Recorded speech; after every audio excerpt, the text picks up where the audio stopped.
In this video, we are going to interpret gradient and vertical intercept of the regression or the line of best fit.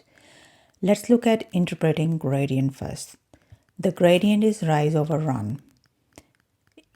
If, for example, the gradient is 2, you can write this as 2 over 1, which means rise is 2 and the run is 1. If you draw a line and complete a right angle triangle with any 2 points on the line, then rise is 2, run is 1.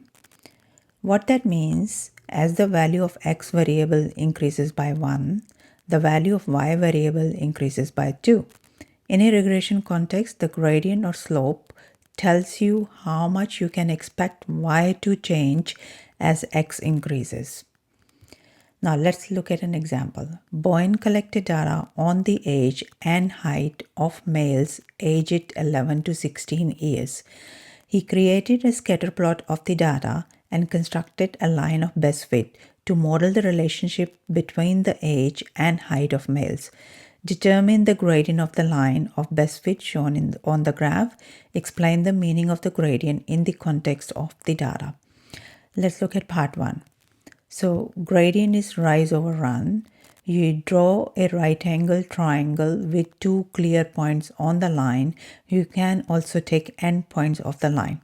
Find the difference of vertical values, 176 minus 146 over the difference of horizontal values, 16 minus 11. That is equal to 30 over 5 or 6. So the gradient is 6. Part 2. Explain the meaning of the gradient in the context of the data. Gradient is 6, which can be written as 6 over 1, means rise is 6 and run 1. Always make sure to use proper units when interpreting gradient. If you don't consider units, you won't really see the connection between the two variables at hand. For example, x is age in years and y is height in centimeter, and you found the gradient of the line is 6. What does this mean? You get increase of height by 6 centimeter for every 1 year increase in age. Therefore, male should grow in height by 6 centimeter per year, but that's not true at every age.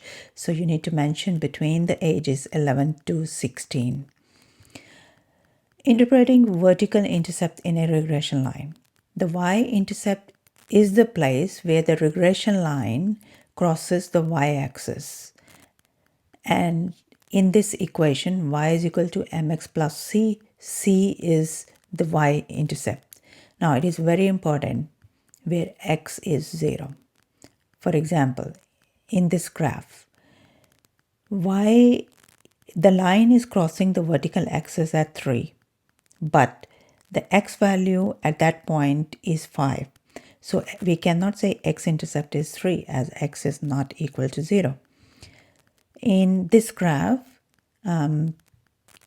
here line crosses the vertical axis at 3 when x is 0. Therefore, y-intercept is equal to 3 as x is equal to 0.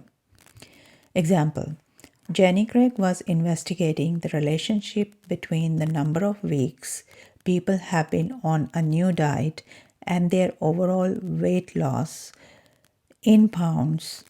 She determines the line of best fit for the relationship as W is equal to 3.5 plus 1.1 n. Part A. Interpret the gradient of the line of best fit in the context of the data. Part B. Does it make sense to interpret the vertical intercept in the context of the data? Let's look at part A.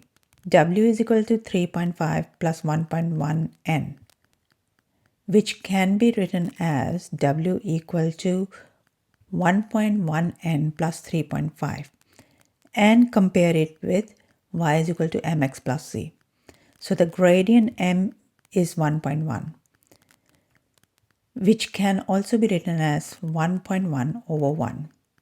If using a 1 in the denominator of the gradient is not super meaningful to you, you can multiply the top and the bottom by any number, as long as it's the same number. So, and interpret in that way. So in this case, we can write 11 over 10. So we can say the line predicts weight loss of 11 pounds in 10 weeks. Or you could also say the line predicts weight loss of 1.1 pounds in 1 week. Part B. Does it make sense to interpret the vertical intercept in the context of the data? Sometimes the vertical intercept can be interpreted in a meaningful way and sometimes not. Vertical intercept is calculated when n is equal to 0, means W is 3.5 pounds. It does not make sense as people cannot lose 3.5 pounds of weight without starting new diet.